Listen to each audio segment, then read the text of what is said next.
a roll of the dice, a flip of a coin, the decay of an atom. You know, we've always been told that our universe is built on a foundation of pure, unshakable randomness. But what if that's all an illusion? What if, hidden just beneath the surface of chance, there's a secret, predictable order? For almost a century, that question has been pretty much off limits. The answer from physics has always been a resounding yes. At the tiniest scales, the universe just doesn't do certainties. It only deals in probabilities. That's a feature, not a bug. Or so we thought. But now, a radical new idea is daring to ask that question all over again. What if we've been wrong this whole time? You see, the law of the land in the quantum realm is called the Born rule. And let me tell you, it's one of the most successful rules in all of science. It basically says that the odds of any particular outcome are baked into a particle's wave function. And here's the thing. It has never, ever been violated in an experiment. Not once. It's the mathematical bedrock of quantum chance. But now, a new theory is proposing something, well, revolutionary. It suggests that maybe the Born rule isn't a fundamental law at all. Instead, it might just be a description of a system that's reached a state of perfect balance, a state of equilibrium. Okay, so let's break this down. The standard view, the one we've had for 100 years, says that quantum randomness is just a fact of life. It's fundamental. But this new FRC view says, hold on, what if what we call randomness is just the long-term average behavior of some deeper, totally deterministic process? Kind of like the temperature of a room. You know, each air molecule is zipping around like crazy, but their average behavior is perfectly stable and predictable.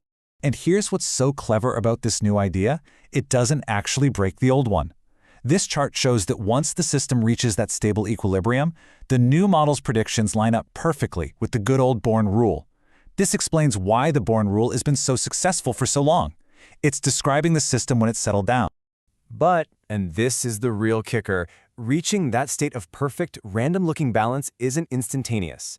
As this simulation shows, the system actually has to settle into it.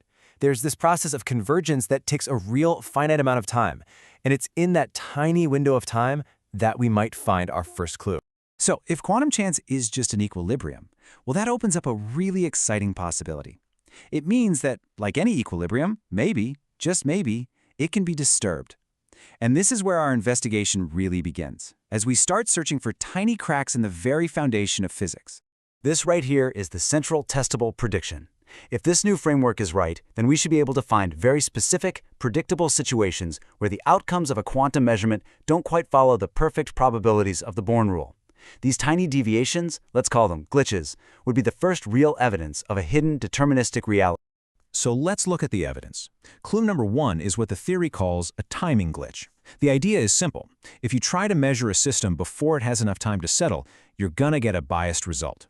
On this graph here, the bottom axis is how long you wait to measure, and the vertical axis is how far the result is from pure chance. And as you can see, the result is, well, it's not random at all if you're too quick. All right, next clue. This one's called a setup glitch. This happens if the system's starting conditions aren't perfectly mixed. You can think of it like starting a card game with a badly shuffled deck. As this graph shows, the more biased your starting setup is, that's the horizontal axis, the bigger the deviation from pure chance you get on the vertical axis. And our final clue is a process glitch. This one happens if your interaction with the measurement device is too abrupt, too sudden. A slow, gentle measurement lets the system stay in its happy, balanced state. But this graph shows that if you ramp up the measurement too quickly, that's the bottom axis, the deviation from pure chance shoots way up. The outcome becomes less random. So we have these 3 clues: the timing glitch, the setup glitch, and the process glitch. They all seem different, but they're all pointing to the exact same underlying mechanism. They're all telling us that quantum randomness isn't a static thing. It's a dynamic process that unfolds in time. And this leads us to the big idea that ties it all together, the locking time. It's the absolute minimum time a quantum system needs to interact with a measurement device to fully settle into that stable, random-looking state. So if you measure any faster than the locking time, you're basically catching the system in the act, before the illusion of chance is complete. And this is the smoking gun. The theory doesn't just say that glitches can happen. It predicts exactly how they should behave. It says the deviation from the Born rule, the size of the glitch, should shrink exponentially as the measurement time t gets longer. This is a specific mathematical fingerprint. If experimenters can go out and find this exact pattern, it would be some of the most powerful evidence imaginable that chance is, in fact, an illusion. So, the theory has been laid out. The clues are on the table, and now we have the fingerprint of our suspect. This isn't just a philosophical debate anymore, not by a long shot. It's a falsifiable scientific hypothesis, and that means the hunt for the glitch is officially on. And the theory even provides a treasure map. The experimental protocol is crystal clear. Physicists need to run a bunch of measurements, carefully controlling for all 3 potential glitches we talked about. They have to vary the measurement time, make sure the initial setup is truly random, and use these slow, gentle ramps to connect their measurement device. And the whole time, what are they looking for? They're hunting for that specific exponential decay in the results. You know, finding this glitch would be one of the most profound discoveries in the history of science. It would force us to rewrite a century of physics. It would mean that behind this veil of probability lies a hidden deterministic order. So the question this leaves us with is a really big one.